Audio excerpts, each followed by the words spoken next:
I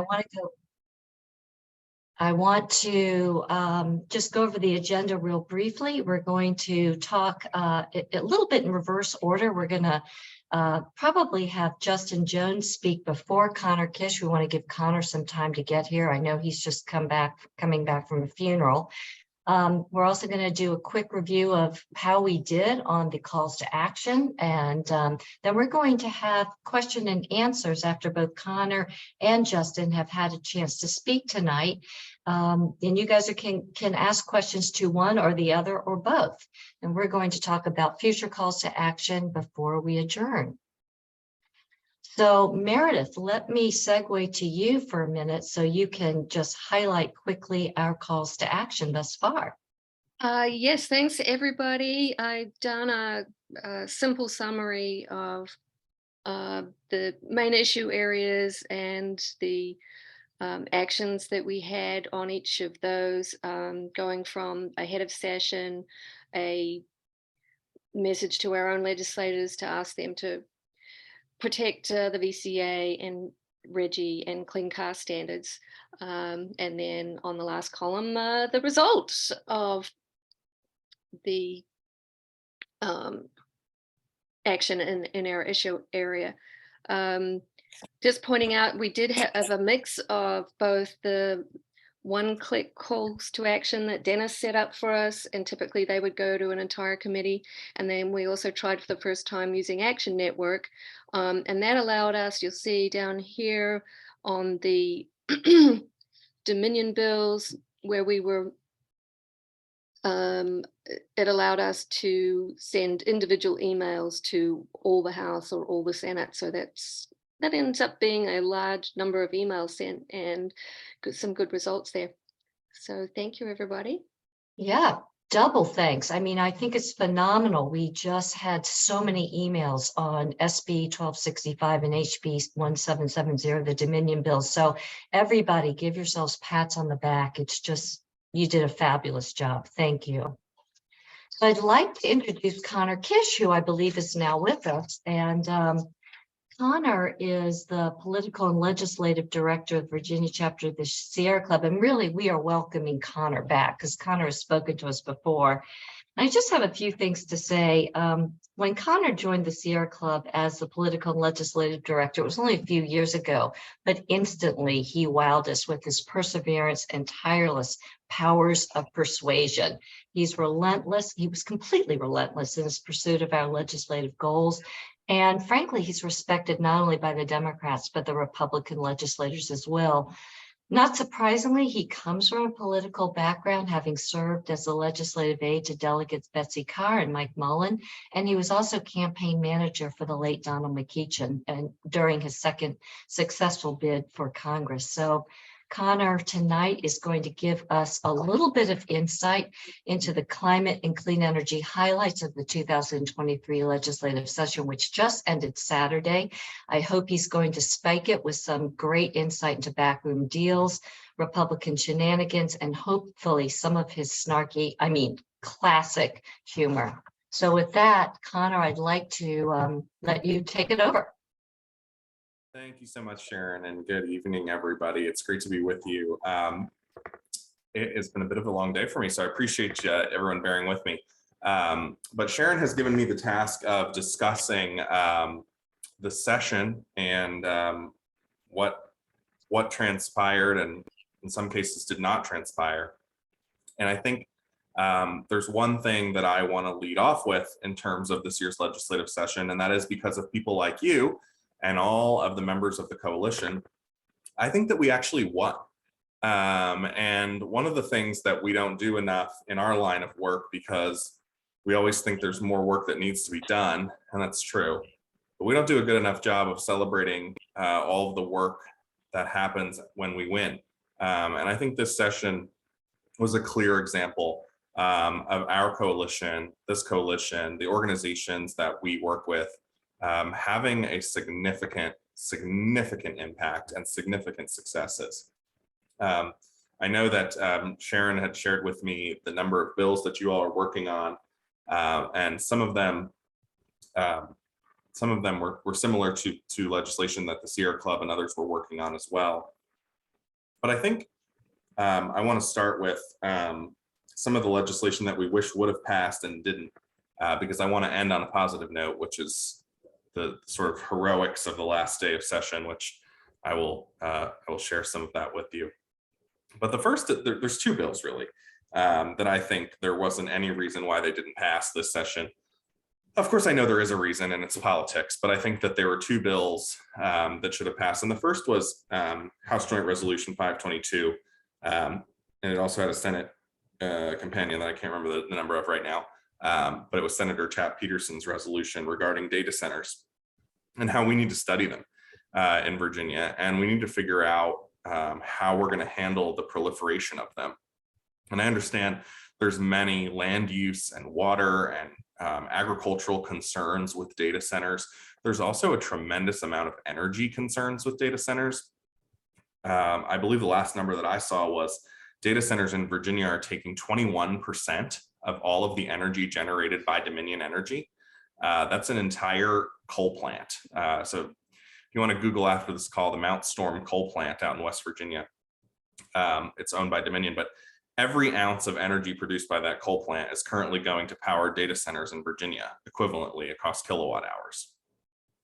We've got to figure out how we're going to do that and how we're going to sustain that growth, and how are we going to have data centers continue to pop up, and how are we going to meet the demand of energy as we try and reach our clean energy goals by 2045 and 2050 under the VCEA. Every data center that goes up makes that harder, unless we're going to put the onus on the data centers to figure out how to bring clean energy on their own. Of course, this bill was a victim of what I call lobbyist central. So this is what happens when an issue gets raised up, and then a bunch of big companies go down to Richmond and hire every law firm they can find to work against the bill. That's exactly what happened on this bill. It was really unfortunate, but I think it was a great conversation starter. And I think Delegate Danica Rome, Senator Peterson did a good job bringing that forward. We've got to do something about it. I don't know what the solution is, but surely the solution could have been found in a study. So I wish we would have passed it, but unfortunately we didn't. And the second bill that I think should have passed that didn't pass was House Bill 1852 and Senate Bill 848, which were two really common sense bills. Here in Virginia, we have what's known as the Commission on School Modernization, which is an effort by the General Assembly to figure out how we're going to build the crumbling schools that we have across the Commonwealth. This bill would have directed the commission to come up with sort of a depository or repository for where school divisions could go to find out information about how to put solar panels on the roof of their buildings, either in the renovation phase or the design phase, construction phase of a new school building. And the point here is that every school district, no matter where it's located, Republican, Democrat area, it doesn't matter, they have solar panels on their buildings, and they're saving a tremendous amount of money. And when we go out and talk to school districts across Virginia, the response is some version of, that sounds great, please stop talking to me because I have no idea where to go to get that information to do that, and I don't have time. And so we get that version from everywhere. So we thought having the government create a system where they could go to get that information would make a whole lot of sense. Unfortunately, the Republicans didn't think so. So that's enough of my negativity. I'm done with my negativity now because there's too much good to talk about here. The first is that for the first time ever in Virginia, Dominion Energy is on the ropes. They had an absolutely horrible legislative session for the first time ever. The passage of House Bill 1604, the Affordable Energy Act, which Justin and Clean Virginia folks did a great job of getting that bill through, is really going to return the authority where it belongs, to the regulators, the State Corporation Commission, to set the rates for Dominion customers, and not have Dominion Energy coming into the legislature every 2 to 3 years with a 150-page bill, asking legislators to vote on it 2 seconds after they showed it to them, and all of a sudden they get billions in profit. I think those days are coming to an end, and it's because of the work that happened this session. And I think it was clear that the days of Dominion self-regulation were coming to an end when, on the last day of session, the quote unquote Dominion bills, which was Senate Bill 1265 and House Bill 1770, were barely getting across the finish line. And when they were getting across the finish line, it really wasn't in Dominion's favor. A coalition of Democrats and Republicans and Governor Youngkin actually put together a plan to actually regulate Dominion again. And it was welcomed. The last day of session on Saturday, we were all standing in the rotunda of the Capitol, sort of amazed, flipping through the bill that was about to be voted on, sort of bewildered by the fact that Dominion had gotten so screwed in that process. And it was really something. And I think, part of the what you don't see is just how sort of close, and I mean sort of physically close, myself and other lobbyists operate to the Dominion lobbyists. And Meredith, I know you're down there as well this session. You sort of see we're all sitting there's only 6 chairs. We're all sitting in the same row, sort of awkwardly looking at each other. There's real proximity to the lobbying that goes on. And this year they were unfriendly, they were hostile, they were basically belligerent in ways that I had not seen before.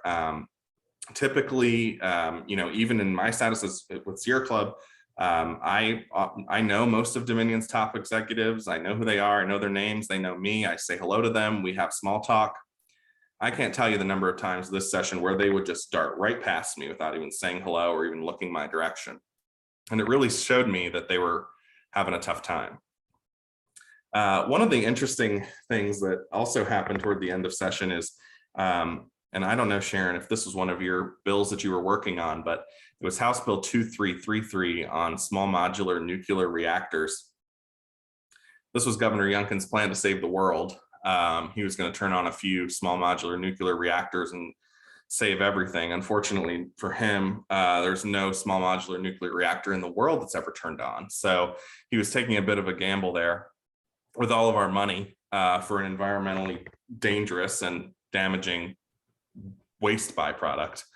And in the last hours of session, I had what was described by one senator as a showdown on the sidewalk outside the Capitol with one of the top executives from Dominion Energy and another member of the state Senate, which ultimately led to that bill dying on Saturday morning because of our ability to just hold the line and bring our politics and our position forward and make legislators understand that there are consequences for the decisions that they're about to take.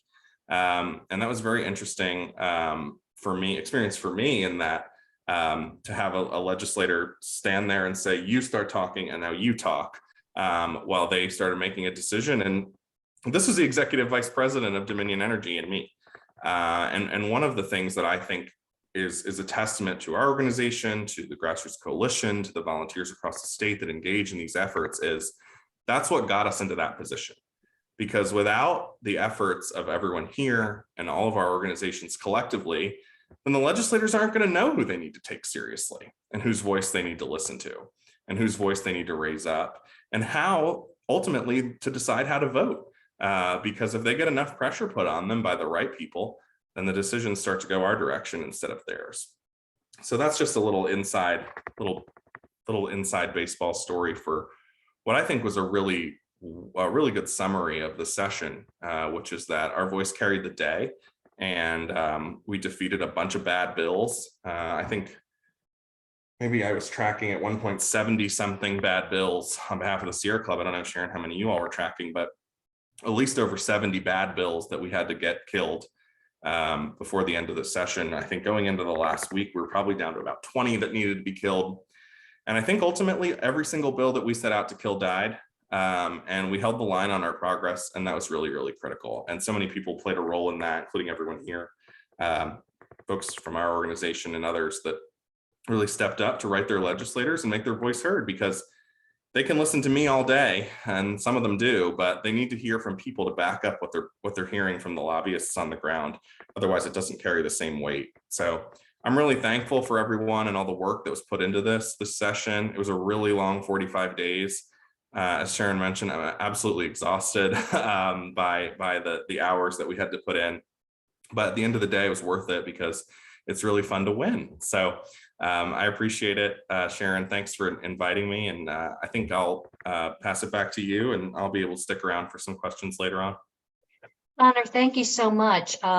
You still have a couple more minutes officially, so I'm going to use my prerogative to ask a question or two, and then I'm going to ask everyone to hold their questions till Q&A time, and people can raise their little hands and their emoji hands. One of the questions I really am interested in is, this year Dominion didn't get what they wanted, which is the first time in forever, and yet we've all been lobbying for years now to try and get the legislature to do the right thing. And we have plenty of Democrats who are not doing the right thing. What in your mind really made the difference this year, in addition to, as you mentioned, the grassroots support and the support of all the other groups in the Virginia Conservation Network? What in your mind really tipped the scales? Yeah, three things, I think, Sharon. The first is our message was simple.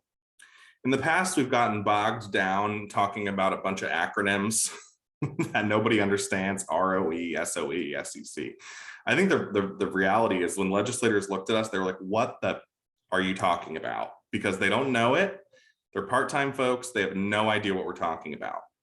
This year, I think thanks to Clean Virginia and thanks to the delegates and senators that were carrying those legislations, the message was simple: return authority to the regulators.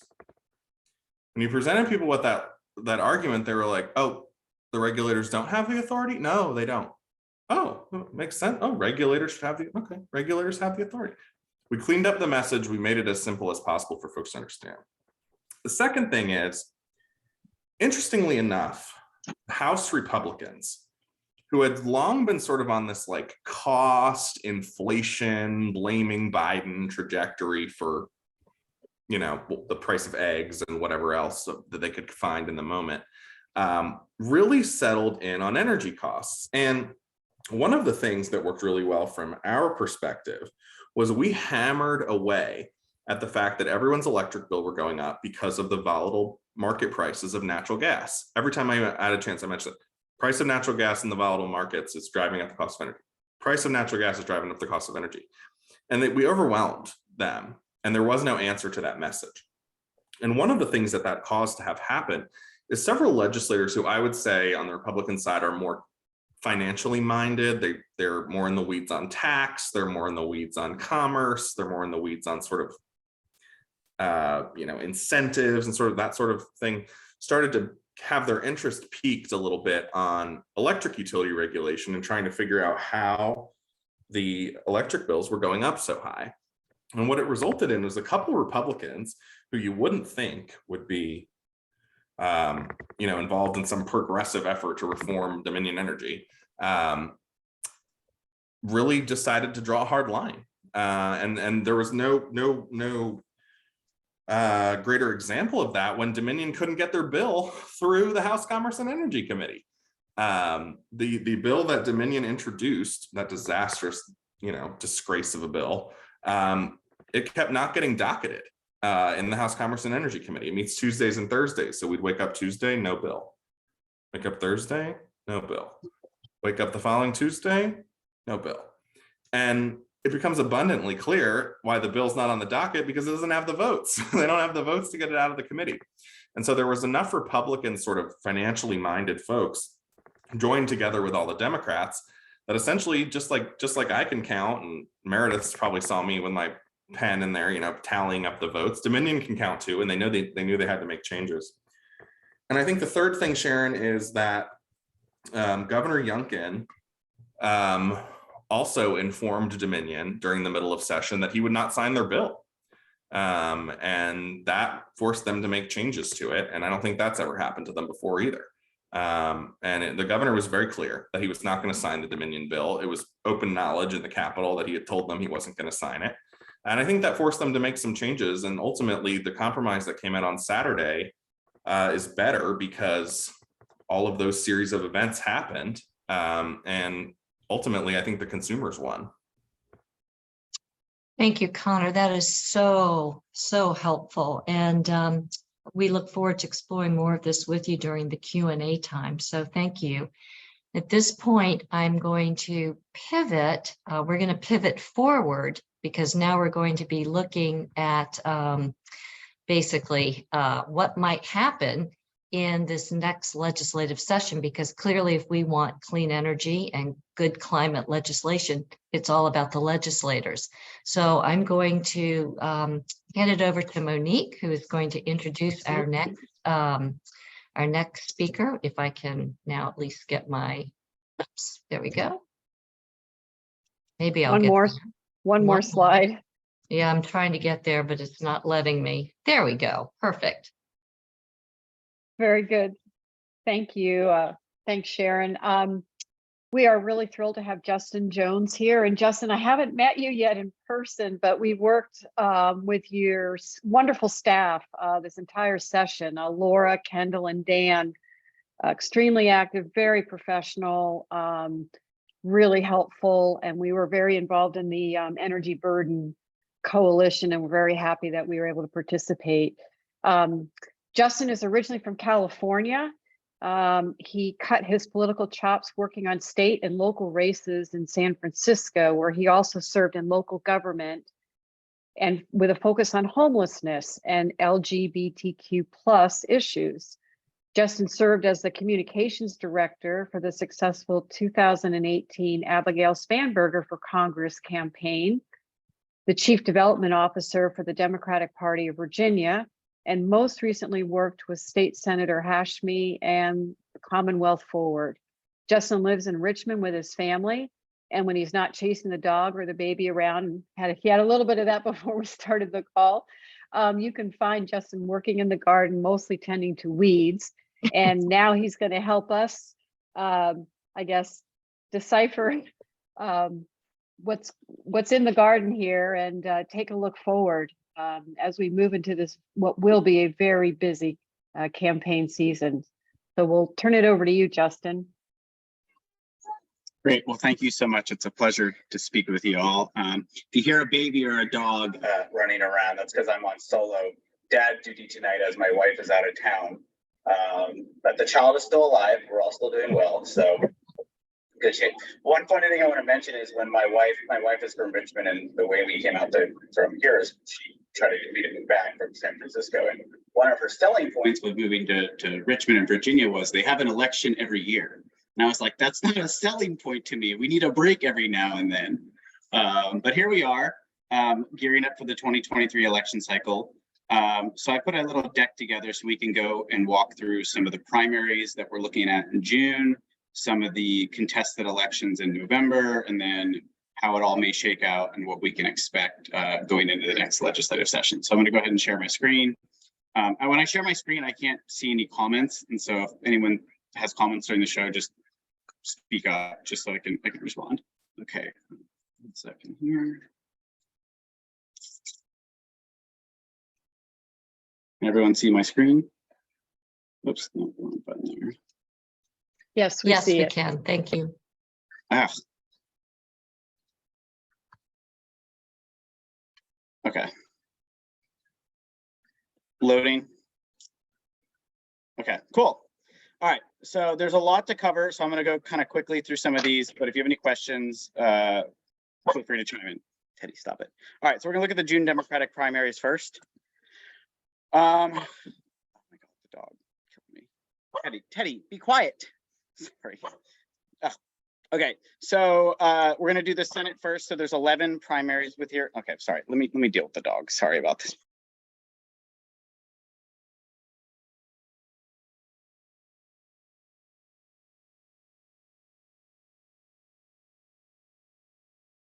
Sorry about that. Okay, so you can see there's for the most part, all of the primaries within the Senate, they're all in strong D seats.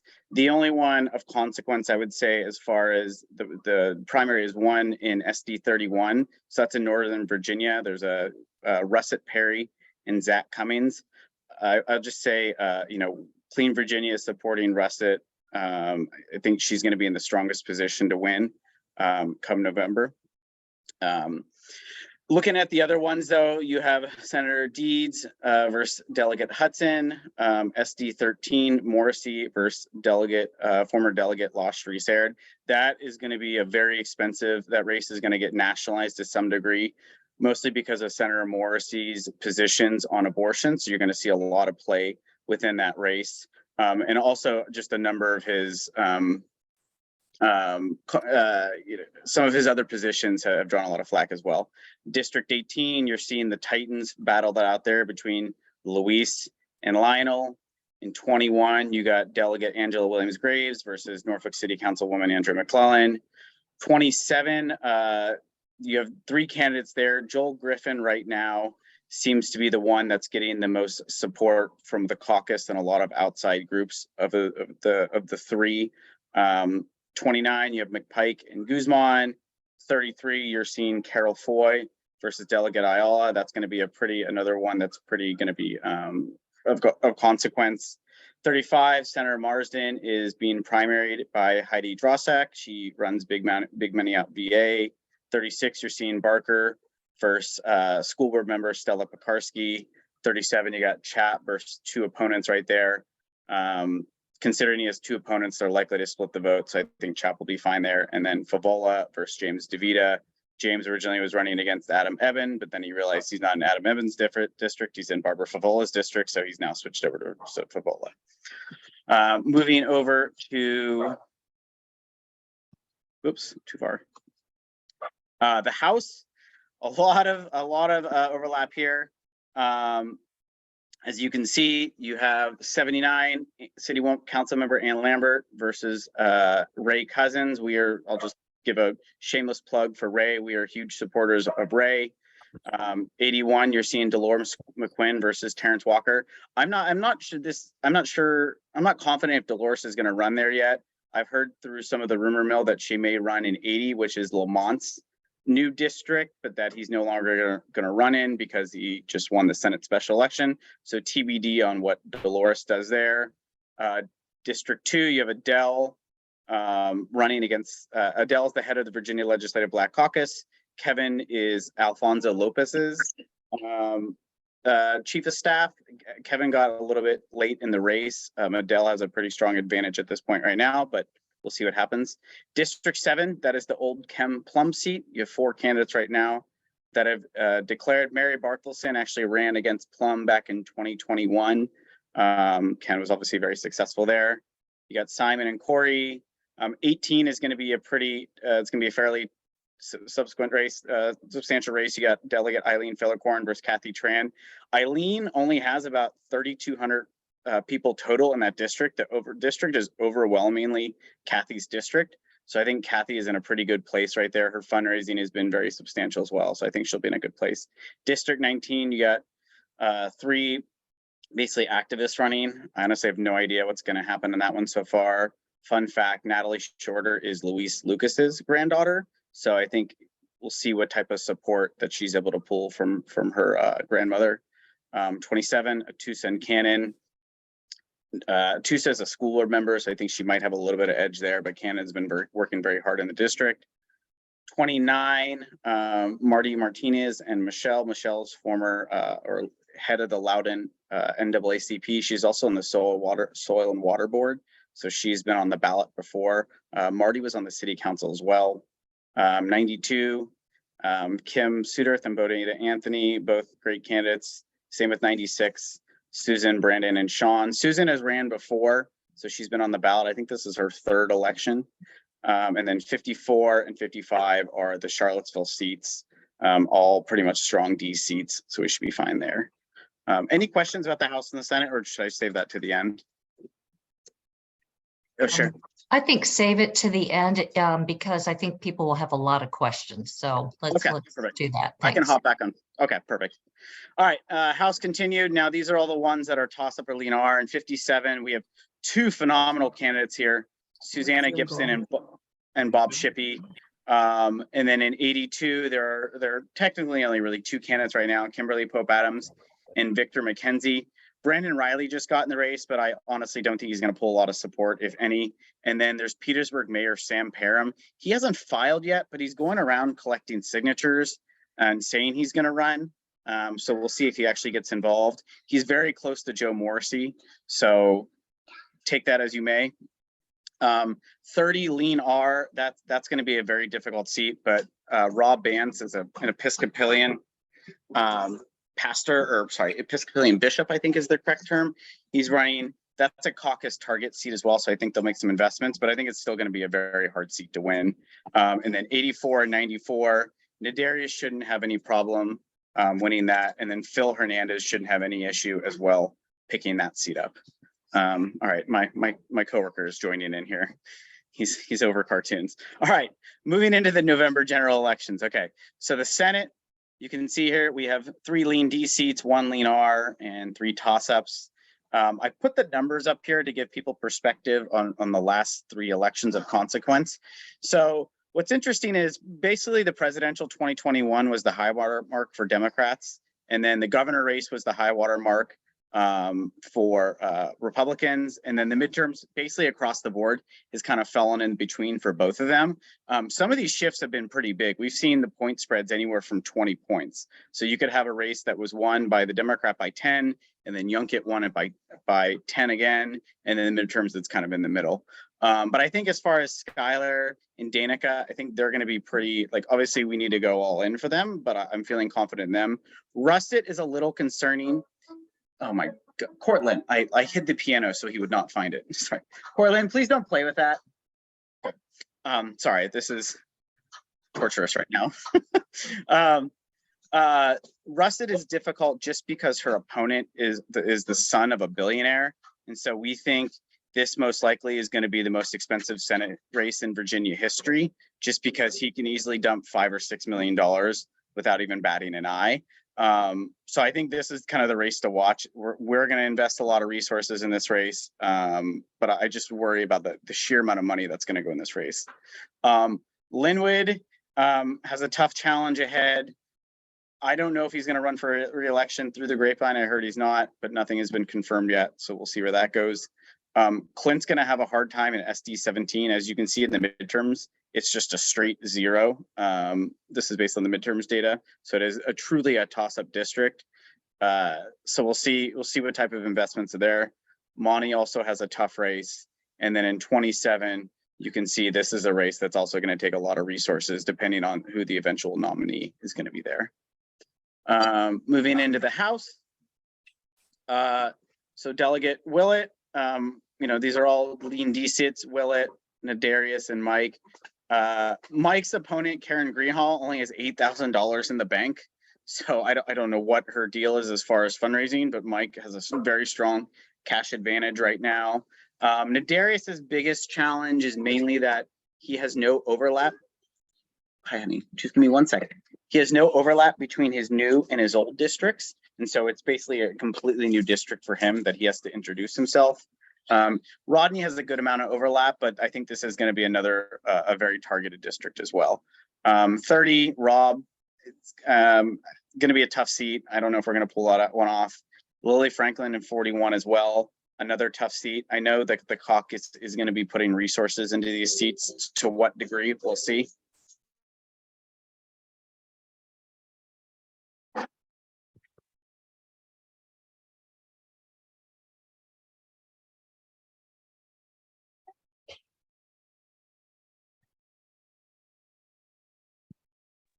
Sorry, everything's on fire when the wipe leaves.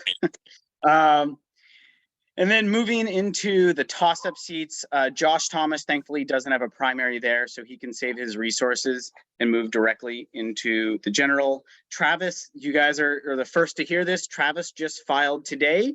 Actually, he's the newest candidate in HD 22. It's a little bit of a difficult seat, but he has a great profile. The caucus is going to put resources there. We're going to put resources there. So I actually think this is going to be a pretty good pickup opportunity. Bob and Susanna, as we already discussed. 64 is going to be another tough one as well, but Pastor Leonard Lacey, he's a great candidate. He was with the Virginia State Police for 31 years, and so he has a lot of connections in the district. He's a pastor, or technically he's a bishop. Well, he goes by bishop and pastor. So that's an opportunity. Josh Cole, same thing, a lot of resources. You're making this very difficult, buddy. And then, okay, so I think that's for the House. And then why don't we go to what matters now? Chamber projections. Okay, so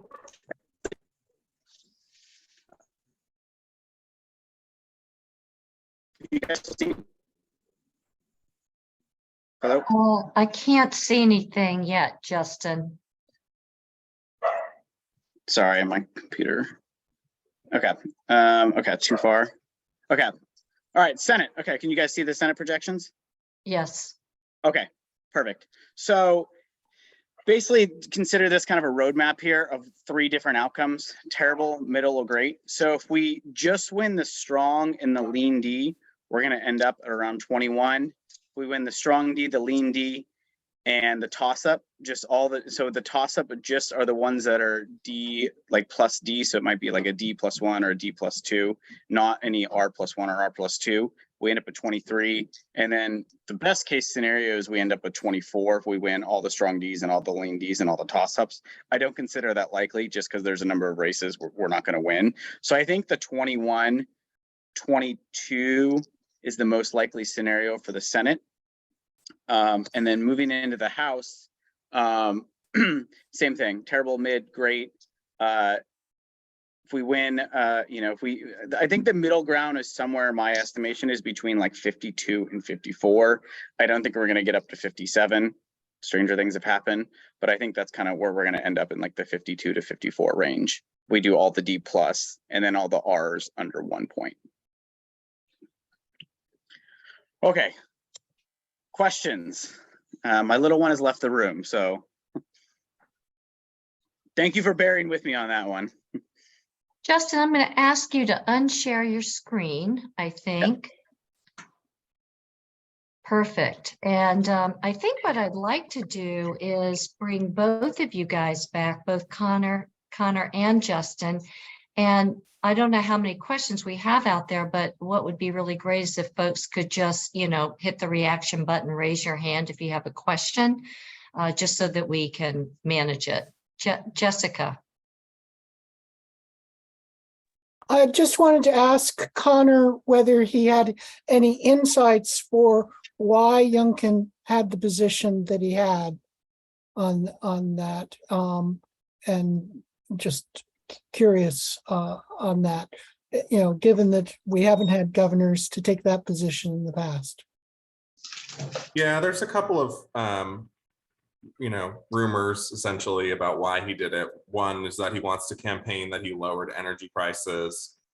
The second is that Dominion Energy campaigned against him in his primary for governor by giving money to a dark money PAC that then I think spent some ads against him on, I think it was guns, trying to make him look, I guess, too weak on guns.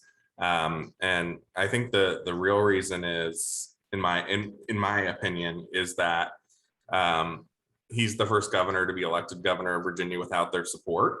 All the other governors have relied on both the company's giving and the executive's giving, which totals hundreds of thousands of dollars. And Governor Youngkin is worth somewhere between 200 and 400 million. And so he doesn't really care.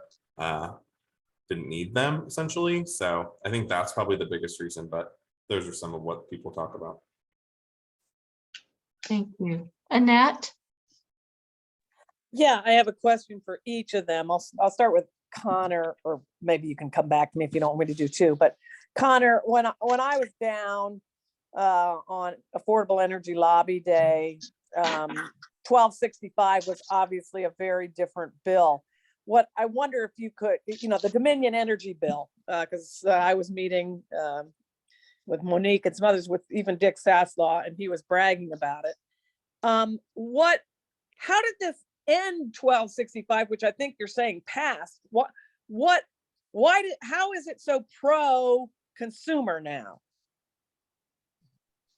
Yeah, so when it was introduced, it was a mess. It was really bad. Probably when you were lobbying, I don't remember when that was, but probably was still in that position when you were there. Oh yeah, it was a mess, like February 1st or something. Okay, so essentially what happened is there was two really big issues with it from our perspective, from Sierra Club's perspective.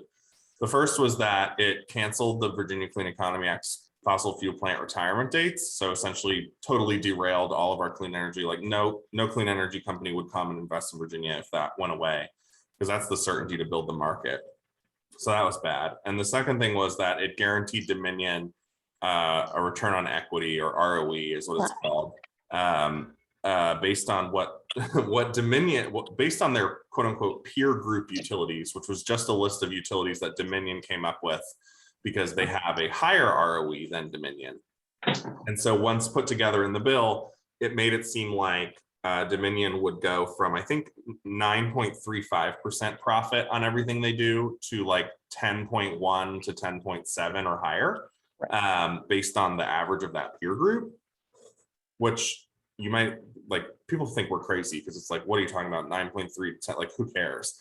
But because Dominion spends so much money, it's like hundreds and hundreds of millions of dollars that can add up to. And in the final bill, the governor took that away from them and only gave them 9.7 for 2 years. And then once the 2 years are up, they no longer have any control of it. And the State Corporation Commission will fully decide what the ROE is going to be.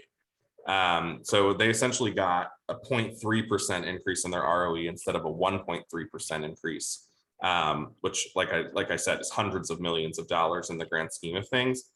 And then the final benefit to it was that the language about the fossil fuel plants came out of the bill, so it wasn't in the final bill. So what was left was 9.7%, no fossil fuel retirement language, a consolidation of authority. So essentially the State Corporation Commission can decide how Dominion bills its customers appropriately. So whether they want to use the base rate or the rate adjustment clauses, and this is all very in depth, but essentially all of that authority goes back to the State Corporation Commission. And that's been our goal all along, is to stop the legislators from rewriting this thing every 2 years. And so ultimately it was a good bill. And it wasn't when it started. So Dick Saslaw lost. Dick Saslaw lost, and Dominion lost. And, and it's interesting to, Dick Saslaw there's a certain quality about him that I'll miss, which is that he just sort of just tells you exactly what he thinks, no matter how insane it sounds. But essentially he said, well, this is a bill for Dominion's stock price, because Dominion's stock price has been absolutely tanking over the past 12 months, and they're down from $88 a share down to like 50 something dollars a share, which is like hundreds of billions, like billions and billions, like feels like billions in value.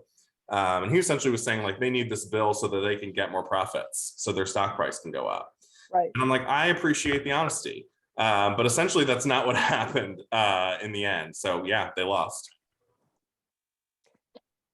Thank you. Sharon, do you want to pass it over to somebody else? And Yeah, and then we'll circle back to you, Annette. That would Fine. be great. Randy? Okay, thanks. My question has to do with municipal aggregation, also known as community choice aggregation. The idea that a county could set up power purchase agreements and basically arrange for cleaner energy than the grid average within their county. This is something that I think is going to be really important in the 6 or 8 different counties and cities that have signed up for 2030 climate mitigation goals. In this past session, Delegate Sewell had carried a bill to do a study, very analogous to Delegate Rome's bill, to do a study on data centers. But Delegate Sewell's bill was going to do a study on municipal aggregation, figure out what the barriers were and how to lower them. And of course, this is part of a strategy where the political landscape right now is not very favorable for going on offense.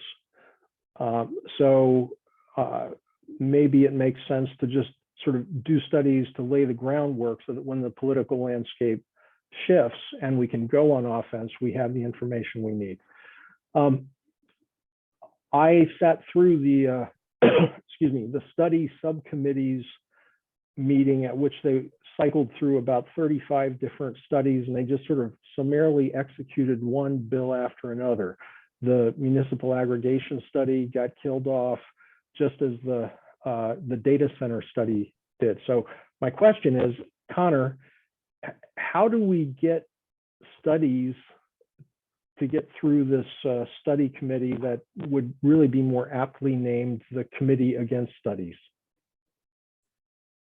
It is the Committee Against Studies. The study committee. So this is like philosophical, like General Assembly, like just politics 101. Like the Republicans hate the government, and so when I'm going to ask the government to do something, the answer is no. And so that's fundamentally the issue with the studies committees. Like they're like, oh, the government shouldn't come in and do anything about this because the government should get smaller, not bigger. And it's just like very fundamental. Occasionally, a couple studies get through. And it mostly has to do with just how hard the patron will work over the members of the committee, including the speaker, for a number of years until they give up. And so the studies that passed this year are probably studies that people have been working on for at least 2 or 3 years. And eventually, just by like being charming and nice and continuing to tell the speaker that they want this to happen, it eventually gets through. But it's really no different than that. It is just a sort of squeaky wheel until you get what you want. But the studies committee has always been brutal. It's not necessarily a Republican thing. I mean, it is, but the Democrats also killed a bunch of studies. And so, I think she can probably pass that bill. It's going to take her a couple of years, or a new chamber. And I think that it is essentially one of those committees set up to kill things. Thanks. I'm going to ask a question, then Annette, I'll give it back to you. This is going to be for Justin. And Justin, I hope I'm not putting you on the spot too much. If I am, just say I can't answer that question.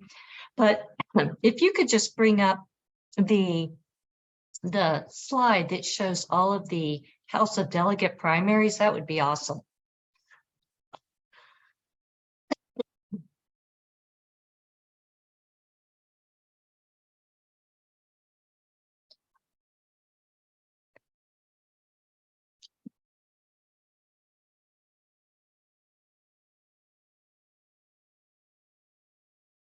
Thank you. So my question is, some of these races they're pitting old war horses against each other.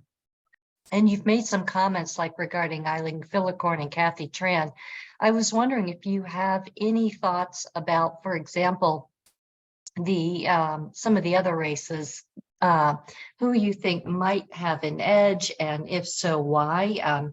And the reason why I ask this, and you may not be able to answer this, is that sometimes some of our groups do get involved, not officially, but individuals in supporting primaries, particularly if we know there's a candidate who is particularly knowledgeable about climate and clean energy issues, or who we think might make a better candidate overall.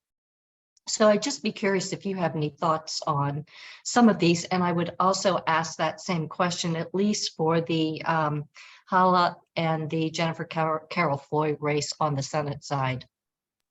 Yeah, Sharon, my question is so similar to yours. Can I just add to that? He might be Sure, it's a Vulcan mind meld with you, Annette, always. Okay. Are there, for the race, could you tell us which races Clean Virginia already is endorsing while you're answering Sharon's question? Yes, most certainly. So there's basically 2 buckets here. So ones we're getting involved in, and ones we're just hedging and we're giving to both candidates. So for the first one, looking at 79, we're funding Ray Cousins okay. You don't like Ray Cousins? Ray Cousins we're funding to a high very degree. City Council member Ann Lambert is very Dominion aligned. And so let me go another room here. Sorry, I cannot win tonight. Fine, I'll go in the playroom. So yes, we're getting involved with that one with Ray. Terrence Walker, we're funding Terrence and getting involved with that one. We are staying out of, we're funding Adele as well. To be clear, that has nothing to do against Kevin. It's just Adele got in the rates much sooner, and she was able to go through our process. For 7, we haven't funded anyone yet. For 13, we're staying neutral. 18, we're going to support Kathy Tran very aggressively. And then the other ones, I think we're going to be neutral for the most part in all the other ones. Yeah, for all the ones we're going to be neutral. And then looking at these other ones, we're neutral with Susanna and Bob. We're with Kim and Victor. And then we're with Nadarius and Phil on those ones. Do you want me to go through the Senate as well, or just the House? No, I think that's really helpful for us to hear kind of where you all are laying your support. And it's interesting where you're neutral. So I would have questions, but maybe that's for another time. Yep, no problem. So yeah, if you want to talk about the Senate, that would be great.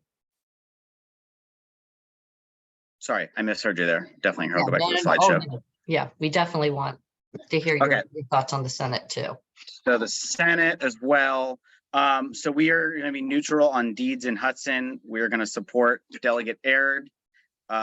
Lucas and We Sproul can't were see your neutral. screen. We can't see your screen. Oh, you cannot. Okay, is that better? Yeah, Sorry. perfect. Okay. Perfect. So let me go back here. So that's Senate. Okay. So yeah, so we're neutral on Deeds Hudson. We're going to support Delegate Aird. We're neutral on Lucas Sproul. We are neutral in the Grays McClellan. We've funded Griffin, Litchfield, and Wright, all 3 of those. We're neutral on McPike and Guzman. We are supporting JCF against Hala. We are neutral in the Marsden and Heidi race. But I think we'll probably make a decision in that one in the coming weeks. So we haven't done our endorsements yet. All the candidates are going through the process as we speak. Our endorsements will be announced probably at the end of the month. So technically we're neutral on that one, but I think it's likely we get involved in that one. And then same thing with the Barker and the Stella Pekarsky race as well. Chap, we're supporting Chap. We're going to support Favola, and we're supporting Russet Perry as well. Great. Thank you. That is really helpful. Appreciate that. And you can take your screen down if you'd like.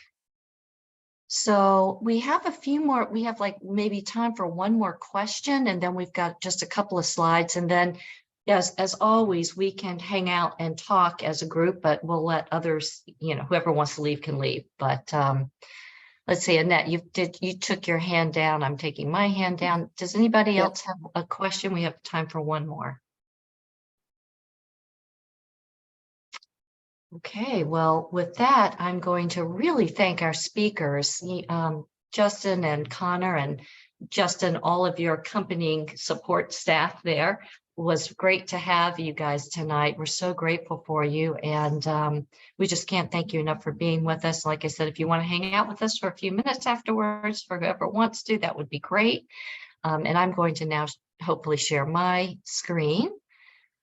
Here we go. It's all good. And can you all see this now? Yeah, okay. All right, for some reason, I'm having trouble moving from slide to slide. So I think I'm going to be able to share the next slide, but perhaps not. Meredith, if I were to give you, if you were to do this, can you take over sharing? Because for some reason, I'm not able to allow the slides to move forward.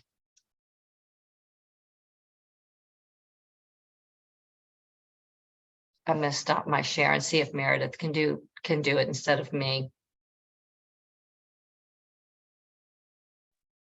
Okay, now you'll see my messy screen. But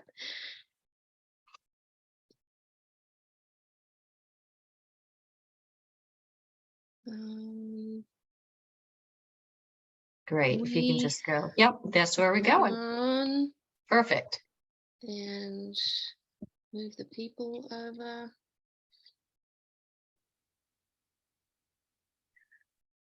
Monique's going to speak to this one, I believe. Right. So during the session, Connor didn't mention this, but there were quite a few people that were able to push back on a bill to repeal RGGI. That's the Regional Greenhouse Gas Initiative that Virginia is currently participating in with about a dozen other states. It's a cap and it's essentially like a cap and trade system to reduce carbon emissions, and it works. There's data that shows it works, and it creates funding that goes into two buckets.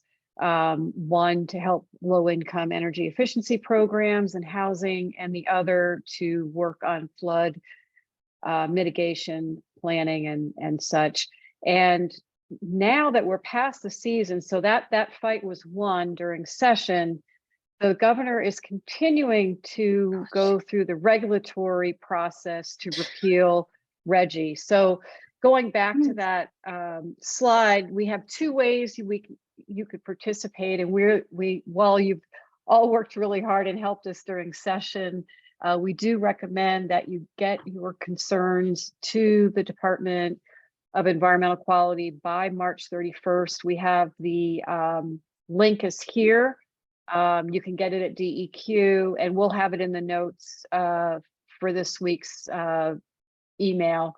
Also, our friends at CCAN, LCV, and others have a March 1st workshop, if you will. You can participate on a Zoom call. They'll give you tips for writing these comments, and you can do it right then and there. So it's fun because you're with other like-minded people. There's already nearly 1,000 comments. And if you were one of the folks that filed comments in the initial preliminary comment period, which was last fall, you actually have to do it again, or you can do it again, because they're looking at this all now in another formal 60-day comment period. Thank you. And I'm speaking about an action we can take related to data centers. We had a lot of engagement on our call to action to get the study bill. So I know we have people very interested in taking part, and there is so much to learn. I mean, we've had our attention taken up by other things, but they are trying to push through the air board a variance on air pollution that would allow data centers to run their diesel generators almost 24/7, and calling it initially a grid reliability issue. And it's just massive. The Piedmont Environmental Council pulled the information themselves. It was really hard to figure out what this variance is about at all. So we'll be looking to partners like Piedmont Environmental Council, Sierra Club, and Southern Environmental Law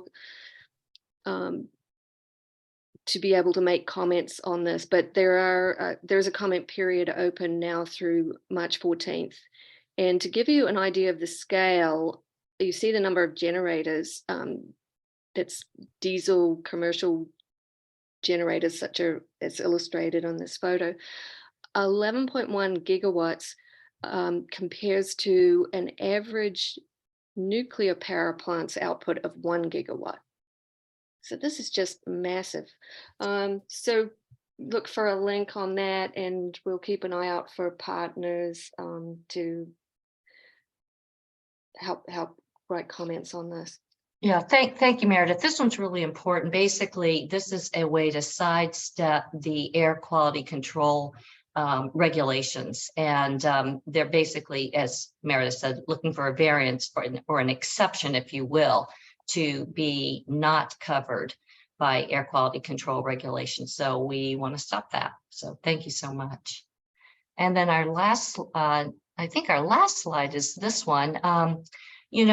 we did a great, Justin did a great job running through what the outcomes could be in the upcoming elections. The bottom line is we want better climate laws and policies. Elections matter. So for those of you who have not been active with the Virginia Grassroots Coalition, I encourage you to go to their website.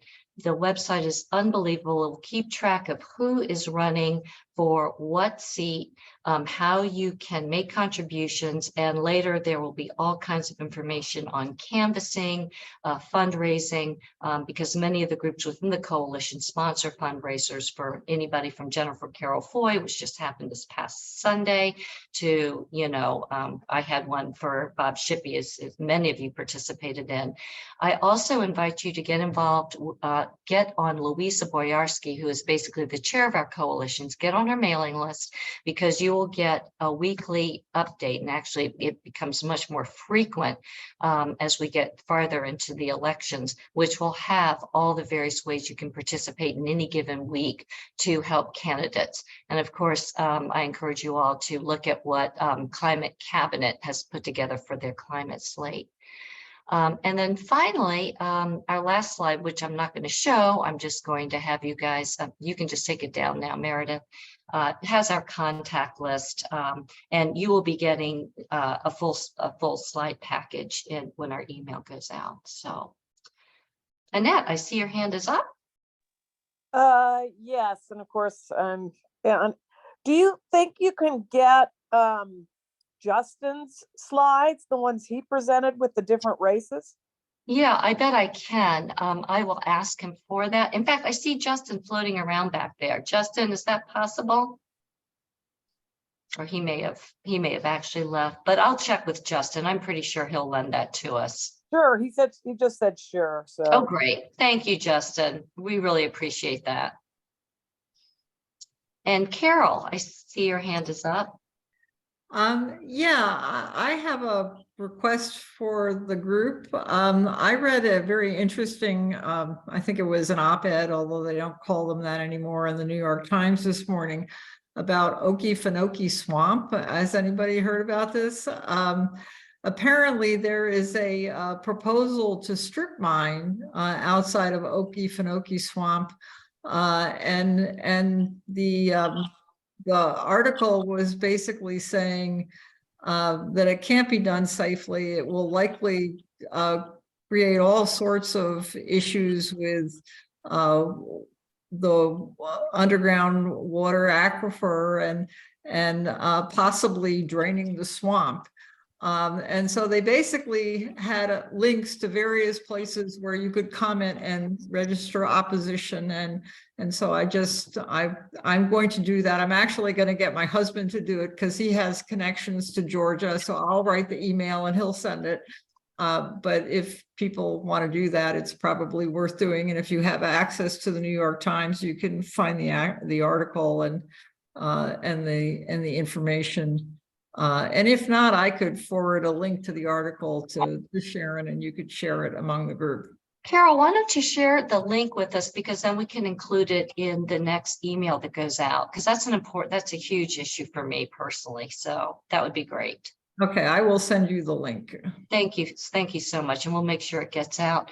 I want to say one other thing before everybody leaves. When we're talking about legislators, I nearly forgot to mention this. We really need to thank our legislators who did do a good job. The leadership team will be sending out letters to all the legislators who sponsored or co-sponsored bills and did Herculean efforts. But if you have a connection with the legislator, please write that legislator and thank them for their work. We'll also put together an action network thank you, which will go to just your individual delegate and senator, which will be great. We hope you will all take part in that. But again, let's say, Chap Peterson, you care desperately about data centers.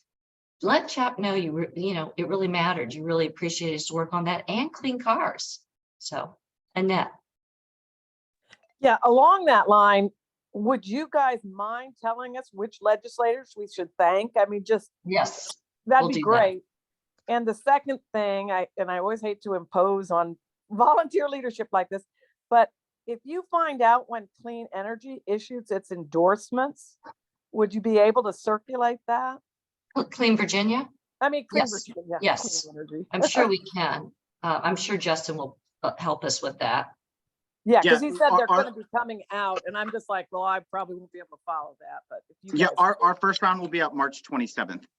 So I'll send that around. We're gonna do 2 rounds. So the first one will be end of March. So I'll send that around once they're ready. Okay, so that's already, so then you'll send it to like Sharon and them and then send it to us. Correct. Great. Thanks. All right, and I'll just remind Sharon, we'll stop recording. And Oh. then anybody who was saving their really